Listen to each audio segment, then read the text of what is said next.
Hello everyone and welcome back to another episode of Territorial Layout. This is Enzo and today I'm going to be showing you the biggest win I've had in Territorial Layout. So this is like a 320 player contest.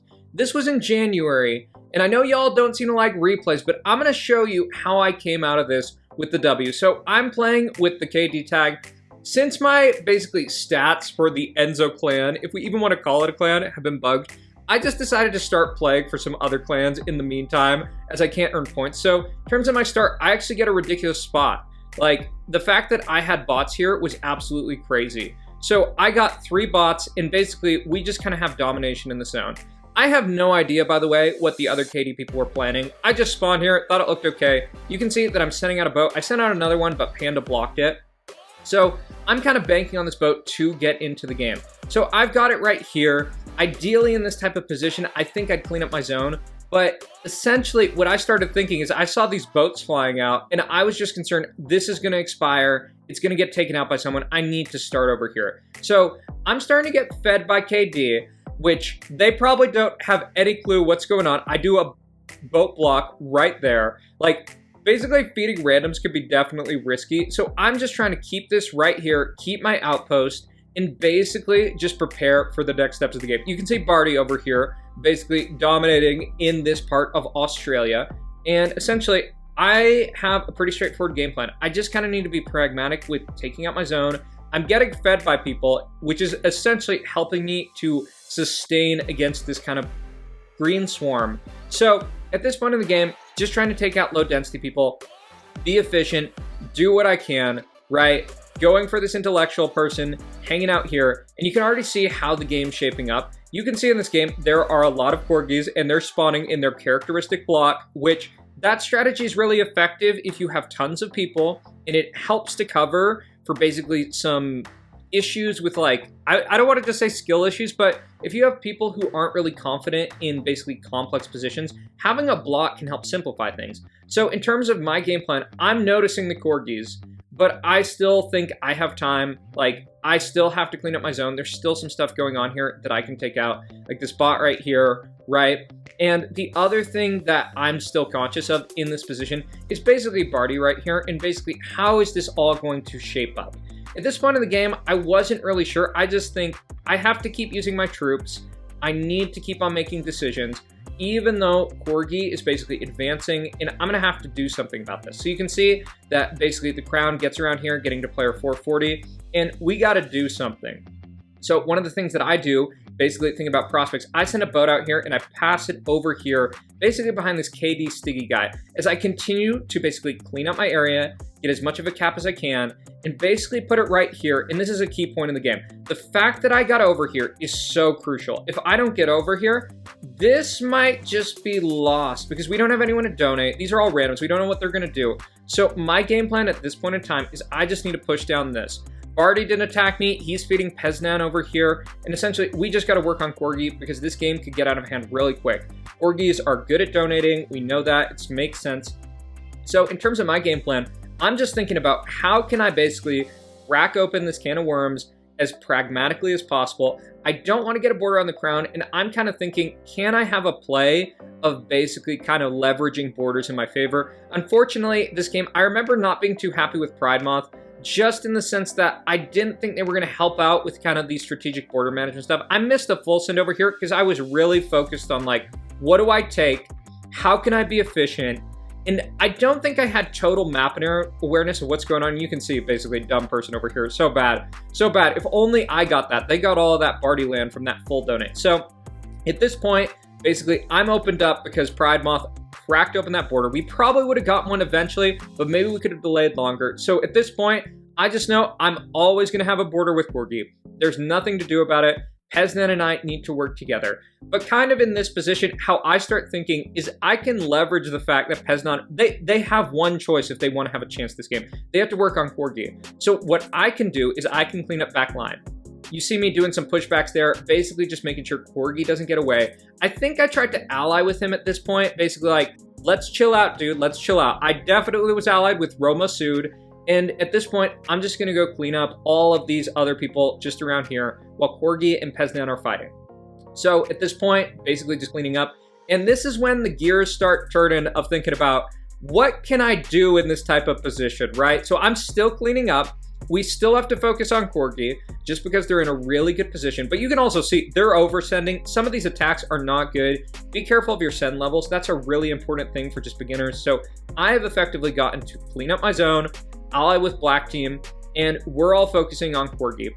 But this is the point where I need to pivot, and I start to think, you know, if Corgi gets too low and we're at a good position, I can kind of just go for Robe Masood.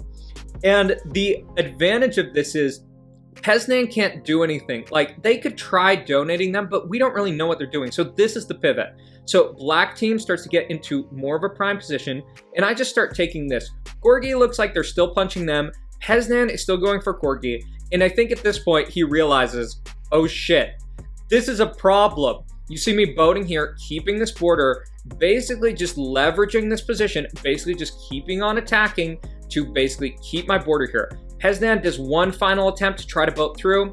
It's not enough. I got 48%, and that is effectively game of how I took down basically my biggest game. This was not solo, but it was damn good for 300 people, no communication in voice chat, and I'm actually going to show you an even bigger game I had as a solo, which depends on what you calculate your biggest win is. This was my biggest win in terms of points. For this game, I think I got like 604, but the other game, I was playing 350 people, so let's jump into that one. All right, so for this next game, this is a 350 player North America game, and I'm spawning over here in Quebec. You can see me using definitely not Enzo. No one could have figured out it was me. So spawning in Quebec, this is a spawn on basically contest. Sometimes I run it basically thinking about going for Greenland prospects. We have some local domination here. We see Jesse, we see some other random people, and basically getting off to a good start. You see that I already pull off ground, which is huge on a type of contest like this. So early in these games, I often think about sending out some boats. So you can already see sending out one boat right there, basically hoping that people won't notice it, trying to basically bank on the fact that only idiots spawn in Greenland, and sometimes me, based on the fact that I think only idiots will be there and maybe I can snowball it. But really, Greenland's a shit, basically, place to play. You can see down here, this BB person basically taking some people out. I have these boats right here, and I'm basically thinking, what can I do? You see that I'm sitting on some red interest, and Get Off My Lawn basically gets a lot of this. Dumb teammates, unfortunate, but Get Off My Lawn is actually going to be a key ally in this game. So in terms of my position right here, I was trying to boat into Mimi, 1112, Spanish-speaking clan, effectively, but they got blocked by this dude, so he was aware at this point in time. So I just go over to BB, basically using our supremacy in this part of the map to take this out. I simultaneously allied with Get Off My Lawn, sent him lots of hearts. Basically, this is going to be an alliance that is going to be really key for this game. So still sitting on some red interest, going here, basically taking this out. This is by no means a straightforward game in terms of what I'm doing. There's some kind of contextual things with diplomacy, and we see star of the longest game in territorial layout, Barty down here. Basically, he's also going to play a role. So in terms of my basically game plan, I kind of want to get over here. I'm banking on the fact that using Turkish flag, that's going to give me an edge. So I get part of this area right here. And now I'm going to try to basically head upward over towards Mimi. Basically, they've been blocking me off, and I send a boat, and fortunately, I get it this time a little too slow. Boat off and around, and basically get up into here. This is by no means a game where I just snowball it because of donations. Like the past games, I am on my own. I have to figure shit out. I have to pick people apart, and I'm dealing with all the fucking carries this game and shit like that. Essentially, I'm trying to avoid them for the time being. So in terms of getting Greenland, that's pretty good. I'm basically starting to shape up of clearing out my zone, getting some different opportunities. You see, I blocked a boat right there. I think that was from Netherlands, and basically just trying to pick people off pragmatically. Simultaneously, we can kind of see how the game's shaping up. I was concerned about solder right here, but I also do see effectively this red swarm down here. So still basically taking some islands right here, heading over to the Ottoman Empire. My Ottoman flag, Turkish flag, it did pay off. And now I'm going to go for this part of the map. I think I was concerned about solder at this point in time. So I'm going to go for the next person in my zone, going for the Netherlands person. Makes sense. And in terms of kind of next things, I'm starting to think like, you know what? Communicating with Solder, I remember saying like, hey, we need to look down. Like, I think he actually told me that, like, hey, you should be looking down at what's going on the southern part of the map, because that could be really bad. So still just trying to use my troops in these type of positions. Even if you don't have an ideal, basically, decision, you have to use your troops. You can't just sit on red interest typically in these type of games, because you already see 45% alarm bells should be going off. So I clean up my zone. I'm probably doing some boat juggling here just to try to conserve my troops, trying to take stuff, and I realized that I have to get into the game. So I simultaneously put a boat down here, snuck it down this way, and now I'm hitting red. So I'm continuing my allies with Get Off My Lawn. This has actually been super fruitful for staying in the game. You see that they're working with me. I simultaneously am working with Party. Knowing this is 47%, it looks really bad. So I just got to keep working. One of the things you can see on the replay is some people aren't donating their troops, which is not smart, like this LVP person. This probably is the type of thing that will cost you the game. So in terms of my decision, I'm still just working my way out of my zone. Remember, I'm not supercharged.